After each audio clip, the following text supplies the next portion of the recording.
Hi, Eagle Spitz here on Desert Island Desert Island Digs, Desert Island Vids on Punk for the Homeless. Doing it for the kids. It's our album launch, double album, and one of the guys on the album is with me right now. Tim Hello. Holehouse. Hello, mate. Hey, hi. Met Tim 16 years ago, just Yeah, over. yeah, Played a gig for us in his old band, Amongst the Missing at the Indian Queen. So it's been a long journey. That was a crazy meet-up, I think, first time. yeah. That was yeah. It was funny. We got the the first time when you first invited us, we got told, oh, Donnie said, oh, we've been invited to play a show in Boston, and all of us were like, oh, that's going to be a bit tricky, flying over to Boston just to do one show. No, Boston, Lincolnshire, and Craig, our bass player, is from Louth, and he's like, you're all fucking idiots. Yeah, Boston, not Boston. Yeah, Boston, not Boston. Yeah, the Craig knew Boston, but other than that, the rest of us were like completely. And we drove. I remember just driving for miles in the van through cabbage fields to get there. Yep. I used to live amongst those cabbage fields. Yeah, it was good times. But yeah, it was one of the best shows we ever played. I think as a band, we were just it's incredible. And so, what have you done since 2004 musically? Musically, right. So I guess I stopped doing Among the Missing around 2006. We did an album and stuff, and then during the second album, I walked out of the band. Long story short, I walked out. And I'd been doing some solo stuff since about 2005, and then ended up doing that as a full-time job since about 2006. So yeah, it's been 15 years being solo, but then about 14 years doing it as a job. So basically kind of a load of things fell into place.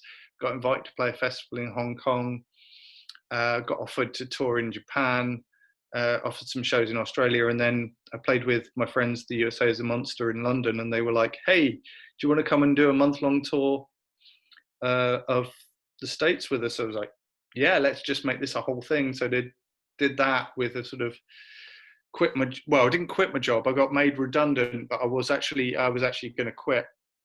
And then, yeah, I've been doing solo stuff ever since, really.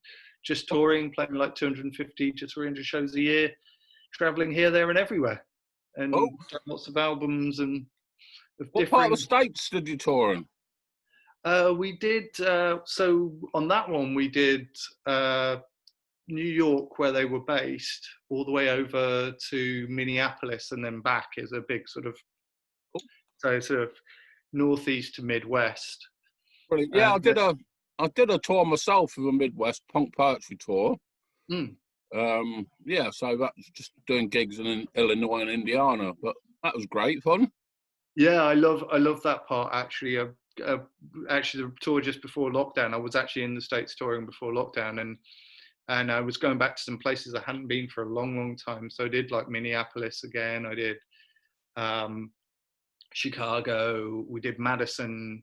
We did. Yeah, there was so many sort of Iowa City, which I hadn't played since 2006 on the USA's Monster Tour. I've toured the States now like 8 or 9 times, I think. Okay. They seem to like me over there. Yeah, that's nice. They seem to like me for some reason. Yeah, I guess we're exotic over there. Yeah, this is some old punk guy shouting at them. Yeah. Right. Then. Yeah. So we've got I think we've got a mutual love for your first choice of band for this song. So would you like to introduce that? Yeah, I chose Slint Washer. I was talking about this record at the weekend on another interview with a friend of mine. Seriously, one of those sort of records that changed my life. I mean, I was into hardcore and stuff, but it was just Spiderland. What a record. It's like one of the greatest records ever made. And to hear that it was made by like a bunch of 18-year-old kids over a weekend Yeah, it's That's something crazy, isn't it? crazy, isn't it? Yeah. I did because I used to promote. I used to bring a lot of bands. Well, I brought a handful of bands there from different places. In 2000, and sorry, 92 and 93, I had Long Over from New Zealand, Mm. and they were massive Slint fans. So that's how I got into Slint. But it's a good choice. Yeah, I got into it through Binary Star, the record shop in Exeter. It was like High Fidelity in real life. It really was that sort of record shop. And I went in and I think I wanted to buy the Mogwai, the first Mogwai 7-inch, which I'd heard on John Peel. And I went in, it was like first time I'd ever been in the shop, and was like, "Oh, do you have the Mogwai 7-inch?" They were like, "Yeah, of course," sort of look on their face. And we're like, "So I assume you're a big fan of Slint?" And I was like, "No, don't know who they are." And then they put Spiderland on their decks in there, put Spiderland on, and I think within about 2 bars of Washer, I was like, "Yeah, I'm buying this record. This is amazing." It's an incredible album, and probably bigger after the band split up than when Yeah, they actually released it. It's one of those records that influenced more people than people probably bought that record. yeah, totally. And folks, that'll be in the links there because Facebook won't let them put us in an interview. So check out that link, and if you want to see the interview with the videos in, that'll be on YouTube. So tell us a little bit about your music, Tim, because I was reading a little bit about you on your Facebook page, and seem to have a love for blues and jazz, and yeah, I'm like that. So, what jazz do you like? Oh, so the jazz stuff I like. Um, uh, Miles Davis is a big one. Bitches Brew is just such an incredible record. That's one of my favourite records of all time as well. Obviously Charles Mingus, Ornette Coleman, that sort of stuff. That sort of the jazzy stuff. I guess I'm not super like delved into sort of too much more stuff. I'm always looking at hearing new stuff. I love hearing stuff that I've never heard before. The blues stuff, though, definitely I love. That's that sort of Delta blues thing. Because when I was in sort of breakneck hardcore bands and sludge metal bands, as much as I love that style of music, my brain does need a little bit of a break from stuff. So stuff like Sunhouse, Skip James, massive fan of Howling Wolf, and always like some of my music I get compared to sort of Howling Wolf. Yeah, And the other one is you're not obviously scary. not a scary no, or what's his put a spell on you? Oh, names. Yeah, Screaming Jay Hawkins. Screaming Jay and stuff. Yeah, I love all that sort of stuff. But I got into all that through Captain Beefheart. Okay. I guess that's probably the nearest comparison to some of my stuff is Captain Beefheart, deconstructed blues stuff. But yeah, I read an interview when I was about 14, 15. I got given Troutmaster Replica by a friend of mine, and he basically forced it upon me and was like, "You're gonna love this, but you need to give it time." Anyway, I got really into him, and then I was like reading a magazine interview in the library about some stuff that had influenced him, and he listed all these names. So I wrote them all down and then went to the tape hire bit in the library and just got them all out and like dubbed them off. And these sort of, at first you think, wow, these things sound so terribly recorded, but obviously now I'm older, I know it was of the time and the recording gear wasn't great. It was a bit these like hissy recordings of Robert Johnson playing, but like through that you can hear the genius of it all. Yeah, I'm actually a Christian anarchist, and I had the honour of doing a friend's funeral a couple of years ago. He was a massive Beat Art fan, and his favourite album was, of all time, was Troutmaster Replica, and we actually played Frownland during the service. But the funniest thing was actually see the funeral director walking in front of a coffin carrying a vinyl copy of Troutmaster Replica. That's pretty damn cool. That's pretty cool. That's something. Yeah, definitely. I wouldn't say it's my favorite album by him. I think Safe as Milk, the first one, actually is probably my favorite one. But yeah, that was the one that got me into it. It was like my friend was like, "You like weird music? this is the weirdest music you'll ever hear. This is so. No, it's something else, isn't it? Yeah, I mean, I loved what my friend said when he gave it to me. He said, "Put it on, then just put it on straight again afterwards, and then give it a couple of days, and then put it on a third time." And I put it on the first time. I was like, "What the hell has he lent me?" Second time, I'm like, "Yeah, it's still really weird." And then the third time, after a couple of days, I was like, "I get it. It's like there, and it clicks." And you're just like, "That's it. That's it. I'm never going to make normal music again." No, good. And your new album doesn't sound, I mean, it's not exactly what I expected, because it seems to be very eclectic, which is always what I like in a band. And people make it, there's always sounds and flavours of their own.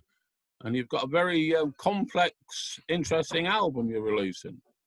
Oh, thanks. Yeah, it's so yeah, Lost.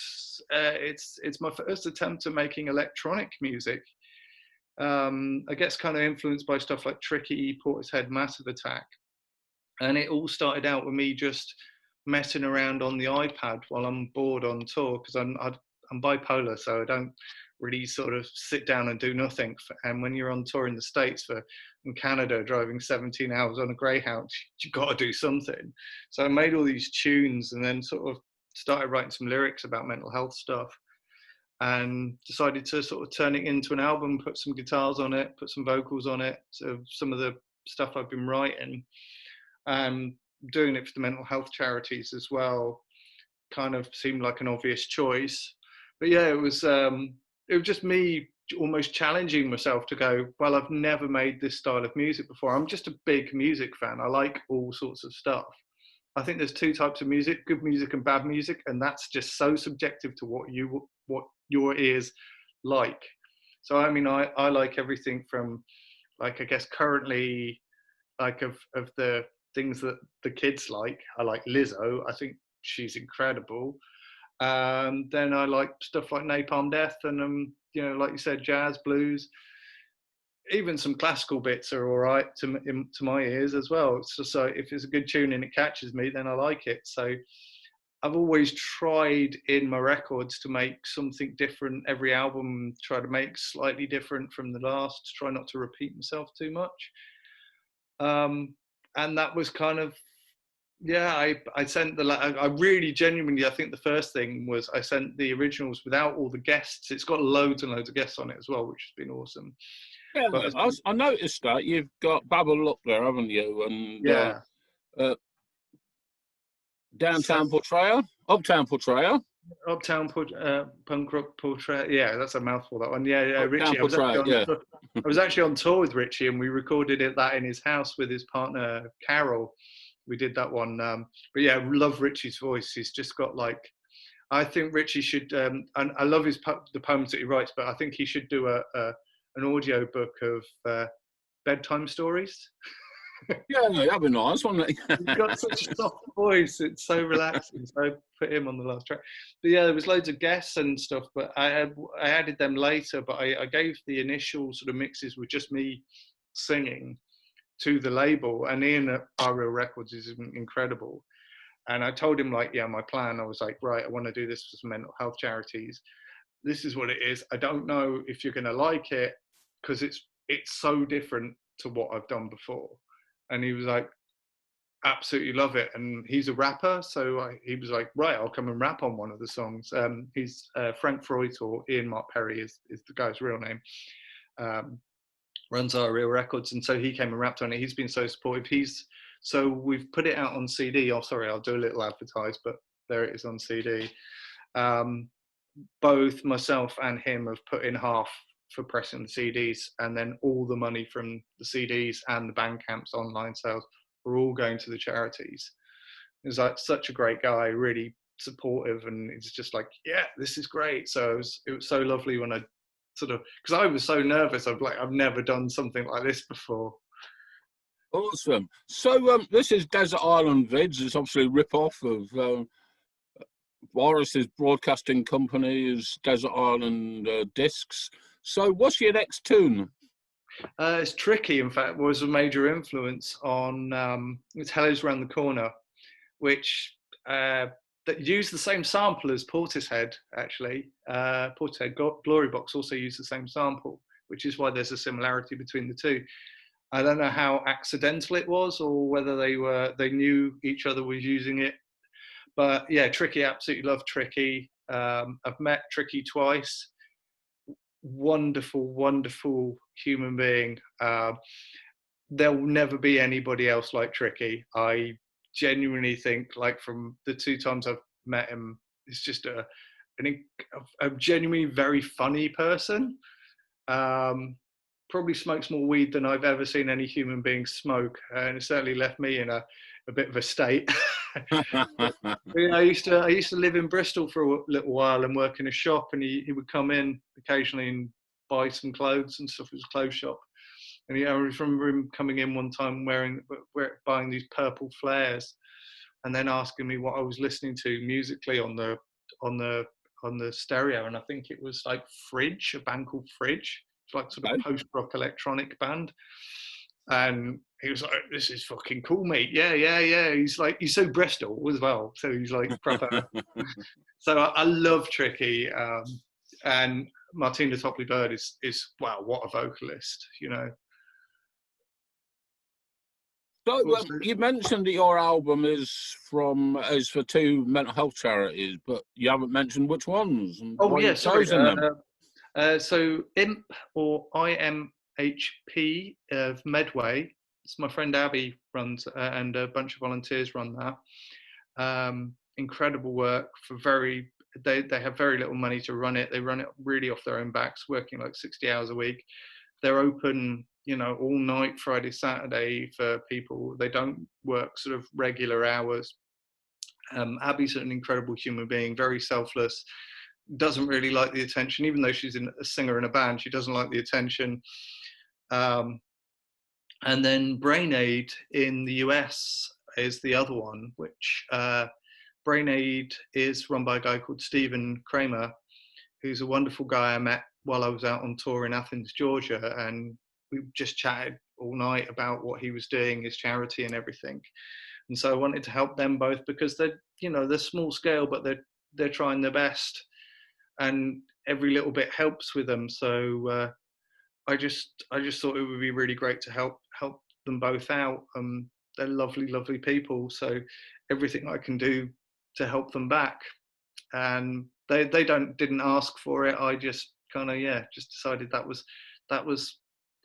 helping. But I'm putting links in the launch and stuff as well, like Above the Waves, and stuff like that. So and Samaritans and things. So I think these are all sort of important charities that we can help support and help. Mental health issues are something we need to talk about. So I think that's kind of what I was thinking with all this. And obviously you're helping street kids today. You performed earlier, and you're on the compilation album, double album, that comes out today. So it's just interesting. What did any of the tracks you played earlier, or you're planning to play, if you can get your head around that one, were they off the new album? I think I'm gonna do, because I did. I guess in the future, in the past, sort of thing. I did actually pre-record a video, but I'm now going to go live because obviously lockdown 2's happened. I'm going to do Twitch, which is the one with Baba Luck, which was the first single. That's the only one I've worked out how I can play it live. I can strip it down to an acoustic guitar and it sounds okay. I haven't really worked out how to play this album live, which is really unusual for me, because I'm usually like touring the album out before and playing the songs and dropping them into. I've learned a bit more to drop them into with old songs now. But this album was just, because it's all electronic, I've not really worked out how I can do it live without being just that guy sort of scrolling behind the back of a laptop, which I find, as much as I love that style of music, I find watching it live so infuriating. It's like, I love Ortega, but I went to see Ortega and it was just 2 dudes in the dark with strip lights over their keyboards. You couldn't even see them. And it was like, yeah, it sounds great, but I could have just listened to the record. Well, so I don't want to do that. We do something similar with a project which I've been running about 10 years. I think totally slackers. We've done about 12 gigs and recorded about 20 minutes of material. But that's me doing the punk poetry stuff with another guy called Hex, who's doing the laptop and all that kind of stuff. Yeah. Called Eagle Spits Hex. But I think sort of having something focused so you can actually get away from what you're doing or film or something tends to work really well in that situation. Because I think going to see a band or an act or anything is also a visual experience. And I think that's something we need to work. I think that band Sleaford Mods probably wouldn't be as interesting if it was just the guy who presses play on the laptop. Yeah. And I must say, the first time I saw them, I didn't quite get it. I got taken by some friends in Belgium. They were playing, they'd moved my show to earlier so that people going to Sleaford Mods could watch me and then watch Sleaford Mods. And we got free guest list tickets, and I was a bit perplexed by it all, because it's like there's literally the guy who's doing the anti-performance, who's like presses the button on the laptop and then stands there with the pint while his mate rants on like quite ferociously. And I was like, what is this? Why is that guy doing that? He's not even pretending. But then I kind of thought about it afterwards. I thought, I kind of like that, because it's almost anti-performance. It's like, I'm clearly not doing anything on this laptop. I'm not going to pretend. I'm going to hit play. I've made the music. This guy, look at this guy. I'm just going to stand here with my pint. And what we all like sometimes to sort of roll in a band is to drink a pint. Yeah, exactly. You're like, I've done the hard work. I've made all the music. Watch that guy. He's going to say some stuff. And I do think they're really great. But yeah, that sort of stuff. I would like to do it a bit more. Like, I think also the fact that there's so many guests on the record and there's so many layers of what I've done.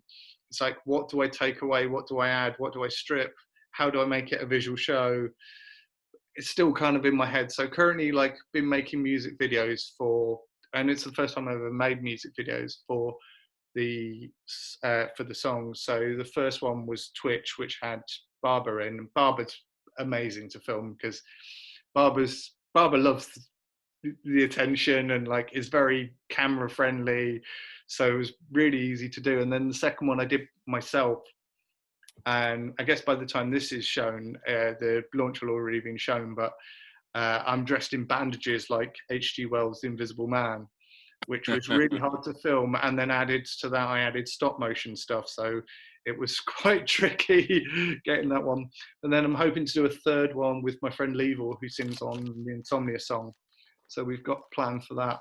But yeah, it's making the music videos. I think I'm kind of looking at it as a different way of doing it rather than playing it out live. Yeah, I'm going to go listen to the album, and I've chosen a track we're going to stick on the next Punk Farmers radio show, which is Tourette's. Oh, that's also with Barbara, yes. Yeah. A very interesting track. Yeah. Sorry, carry on. Yeah, I was going to say the reason behind, there's a couple of reasons behind that song. I've experience of people with Tourette's. I used to work with a guy at PRS who had Tourette's. And also, in fact, he went on to win Big Brother, but I hung out with Pete, the guy who won Big Brother. I can't remember the name of his band, but he was in a band, and I opened for them before he was on Big Brother, but he had Tourette's. But also, I'm with and they named the band when they were about 16, and it's probably a little bit naive, but they're doing quite well. When we play out live, I sometimes play in Germany with a full band, and they're called the Tourette Boys. None of them do suffer from Tourette's. It is a bit, maybe not the greatest idea for a name. Maybe should have changed it, but they're known. But yeah, so that track had some sort of personal feelings, especially the guy I used to work with was such a nice guy, but he suffered so badly, and it was, and I think every time we had a new person and you kind of had to walk them through it, it's like, yeah, he will shout some stuff out, and you might think that's strange, but he's lovely. He was so sweet, so soft. No, so yeah, I mean, it's all mental health's difficult to deal with, otherwise it wouldn't be a mental health issue. yeah, But exactly. you seem to have covered a lot of different mental health issues on your album. Yeah, I mean, as I say, I suffer from bipolar, also insomnia, kind of connected to that. But yeah, I try to get a look at an overview of like just some of it's personal, some of it's impersonal, but there's a lot of different things to mental health, agoraphobia, schizophrenia. There's all sorts of, the brain is a complex machine, you know, it's got a lot of things that can go wrong, and I think we forget that sometimes. And it's, you know, it's not like, oh, if I've got a broken arm, I can get it in a plaster cast and get it fixed. There's a lot more. It's probably the most complex thing in our bodies, the brain. And so I kind of just looked at different things to kind of, in some respects, to raise awareness that of all these things exist, and trying to destigmatize the whole thing, you know. You just made me think of a funny story, because when I was a community psychiatry nurse, I decided that what I'd do is go around sixth form colleges and things and talk about mental health and stigma. I took this very attractive young staff nurse with me one day, and it wasn't until halfway through the morning with all these sixth form lads that I looked down and see that she'd carrying all her books and stuff in an Ann Summers bag. So that was quite amusing. Yeah, so the boys are like, yeah. Oh dear. Having bipolar and being a world touring troubadour, I mean, does that obviously has implications as well? Yeah, I mean, I guess I've used music, and this is kind of part of what Lost is about, is me giving back through music, because music's been very good to me. Got diagnosed quite a few years ago, and I was like, because the first time I went in the 90s to the doctor just said I was a bit sad. Right. That's it. You know, a lot of things have changed now. And when it kind of, when I got the diagnosis, it helped. And it was like, they offered to put me on drugs, the drugs and stuff, and I didn't want to take them. And so what I've used my creativity and using that energy certainly from the ups. I still have my bad down points every now and then, but I always try and sort of push myself through. And in fact, another interview I was doing the other day, I was saying about how I had a show in San Francisco where on the way to the show, we drove past two friends of mine who've passed away, one of which was a very, very close friend of mine, a guy called Freud, who I was in a band called The Perfect Human Example with. And he was from San Francisco, and we were still very close even right up to the end. In fact, I was probably the last person to talk to him. I didn't realize at the time. But we drove past his house and my friend Jeff's house as well, and it hit me, and I just went numb, and I had a massive crash, and I just didn't want to play. I just sat there in the backstage with a bottle of Jack Daniels, just drinking it straight from the bottle, and I was like, said to my tour mate, I don't want to play. I just don't feel up for it. And he's like, my tour mate was so good. He was like, you don't have to. I'll just do a double shift. It's fine. But I'm sure a lot of people here would love to see you play. If you want to give it a go, give it a shot. And he was really sweet to me. And I was just like, well, okay, let's see. And I did the first song and I was really not feeling myself. And then I think the audience really kind of got behind me for some reason. They seemed to like what I was doing, and ended up with like the next song, people are singing along, and I didn't even realize that people knew my songs and stuff. And I'm like, and then afterwards I was like, I feel so much better. I needed to do that. So sometimes it's a case of not wanting to play, but because that's what I've come here to do, I'll do it. And then afterwards I can feel so much better. And it's a real healing process, being creative, being a musician. It's probably why I do 250 to 300 shows a year usually. Obviously not now, but so I find it's good to keep busy just with my bipolar, and just like my brain just needs to do stuff all the time. Okay. Yeah, makes sense. It's, you know, as a professional, I would have offered that kind of advice. And as somebody who's heavily into music, yeah, I would also offer that kind of advice, because I think it has got those soothing, healing properties. But what we're talking about is what people don't know about is you're a greedy bugger. You've actually chosen 4 songs rather than 2. So I'm going to ask you to introduce both of those now. Oh yeah, I couldn't decide between the 2. So like one of my, so I chose a song I really wish I'd written, which is Songs Ohia, Lioness. Shit, that's my door. What do I do? Pause. I'm just going to pause. Sorry about that, folks. Somebody at the door. Yeah. So Songs Ohia is the Lioness is one of those songs that I heard, and I was just like, you know, when you just hear something, you're like, oh, I really wish I'd written that. That's just brilliant. That's just amazing. And the other one was a band. Is a friend of mine's band who I think they're doing all right. I think they got sort of semi-big. I still think they should be bigger. They're amazing. They're called Petrol Girls. Their song Slug, and they not only do they rock so hard. Ren is just one of the most awesome front people I've ever seen, but also such a strong message in all their music, on all their lyrics and all their songs. And I think it's important that a band like that exists and gets the word out there. And possibly one of the best sort of in the last sort of 5, 6, 7 years. I don't know how long exactly they've been going. I was at their first show in their kitchen in Peckham.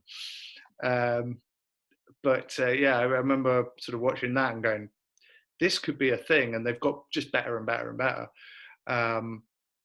I think they're now based mostly in Austria, but just incredible band. Just so much energy, so much passion. Ren's voice is incredible, such a great front woman. The videos are so poignant. Just incredible. Awesome. So we'll be putting those in the links. So I'm not about to kill you, but any last words?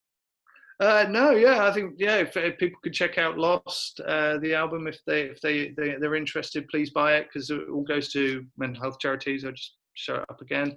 It's on CD, but it's also on all the digital platforms like Bandcamp, iTunes, etc. Blah blah blah. And if anybody wants to get in touch, always love doing gigs. Always such a pleasure for being part of the Punks for the Homeless. Happy to donate tracks or whatever, do gigs for you anytime. Seriously, you're one of the good guys, Eagle. One of the really good ones. Well, I'm shame my mum's not still alive to hear that. Oh. Well, thanks for being on, man. Thanks for having me. Thank you so much. Thanks so much. Cheers.